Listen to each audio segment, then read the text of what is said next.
Evening. I'd like to give a thumbs up to Richard Inman, to Paul Thorpe for their live stream entitled, what was it entitled again? I'll just have to look up on my history. Where, Richard Inman explodes. Well, I don't think he exploded. I think he told a few home truths. Like, the guy is a lefty. I wouldn't necessarily describe him as a troll. But I think you ignore Paul did a reasonable job hosting. Now, of course, this was not in my time zone, so it's very difficult to actually jump in on evening discussions in Britain. But never mind, it was not a bad. It was not bad hosting by Paul Thorpe, because he managed to let this guy speak, and I think what he spoke was actual standard leftist stuff. If you'd have had the Green Wacko Party leader on, it would have been the same stuff. What he started saying was, "Are you being compassionate?" Well, when there are military-aged men, claiming asylum, I think a lot of them are lying, and also there is no war going on in France, although there kind of is.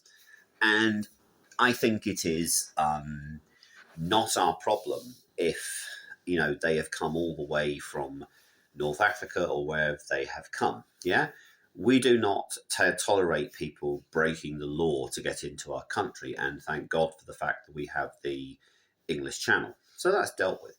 What you didn't do well, in my opinion, there's always a sting in the tail with me, is that you say that the housing situation is caused by illegal migrants. I mean, that's one of the things Farage says as well. That's not true.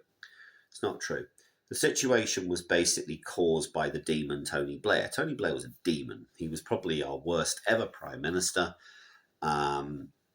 He basically destabilized the Balkans, he destabilized the Middle East, and he destabilized our country by allowing a tidal wave of undocumented migrants in. And of course, that was the start of the problem we had with the EU.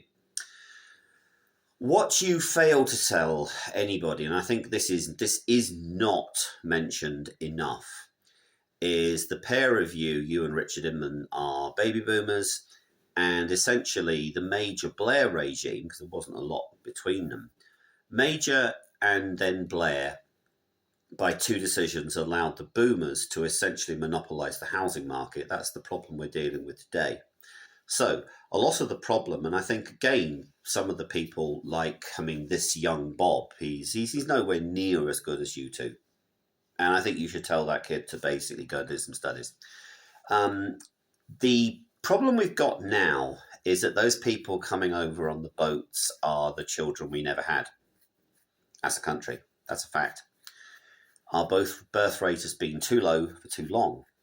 And of course, in 2005, the real rot of Blairism had set in. His financial irresponsibility had disenfranchised those people who are now unable to buy a property. So don't pin that on the migrants completely. I think it is a simplistic way of seeing things. I think Britain is in mortal decline. I think it is now 99% sure that Britain will fall, but we have a fighting chance. The event yesterday passed off peacefully. That's good. I think that everyone on the stage was respectful. I've made my views about one of them, and I did go on to the chat of the Tommy Robinson channel and make my view plain. I mean, the singing was good. The guitar playing by one person in particular was atrocious. So again, I don't know what the credentials are to play guitar on that stage. I could play better than that, and that's not saying much either. But people were respectful. I quite like the Welsh guy. He's got a sort of minister's voice. That guy. I think he's right. I think that this is it's going to be interesting to see how this runs. I would say to those people on the established church, I'd say, look, you need to engage with these people, or the people who were on that stage yesterday, and say, look, what is right, what is wrong. There's no such thing as a Christian nation. That's a fact. But we do need people to get reading the Bible, which brings in nicely, God, it was a whole load of nothing. So I think I ended up doing most of my washing up during this podcast by Young Bob. OMG. Young Bob at the moment his ego just precedes him. Oh, I'm going to be on the Tommy Robinson stage. Oh, big deal. Tommy Robinson is still a very minority. Well, no, he's got a sizable chunk of the British electorate. He's got possibly about 5 to 8% of the British electorate, which is a big block. But I also thought Mr. Robinson was reasonably, he kind of, how can I describe this? I think he is genuine in seeking. Now, Ricky Doolan is wrong with his prayer. That's verging on heresy. You don't say a prayer to become a Christian. It's as simple as that. Read the verse in context. It says, if you believe in your heart. If you actually believe this is completely true, it is belief. So it is not saying a prayer. But I think that the guest he had, Emma Dunwell, I've met her in person because she's a YouTuber. I thought she had a very... she actually hit the nail on the head, and I actually think she is a lot more articulate than young Bob. Maybe they could become a Jew, and I thought that the comments made, some of the comments in there were disgusting. Oh, they're sleeping. No, rubbish. That's clearly not happening. But I think she hit the nail on the head. Read the Bible. That's the solution. So, I look forward to coming on your channel again, Richard. You've been ignoring my questions, of course, because you think I'm a troll. I'm not. I think that there are practical policies which can be enacted. I think there are practical, pragmatic solutions to this, namely the deportation of anyone involved in the grooming gangs. And we've got the boats.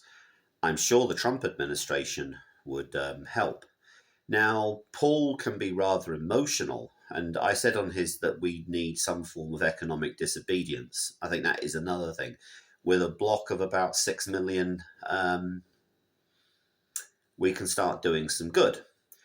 One of the things is, having covered these Tommy events, there are people who need to knock off this. I don't drink at all. I mean, if you want a nightmare, just imagine me drunk. So, it's a message. As I've just been looking, there was a case in Acts where the two apostles, Peter and John, were actually brought before the Sanhedrin, the same Sanhedrin that had illegally convicted Jesus. And I think it was Galilei as his name, who was Paul's mentor. He said, let this run.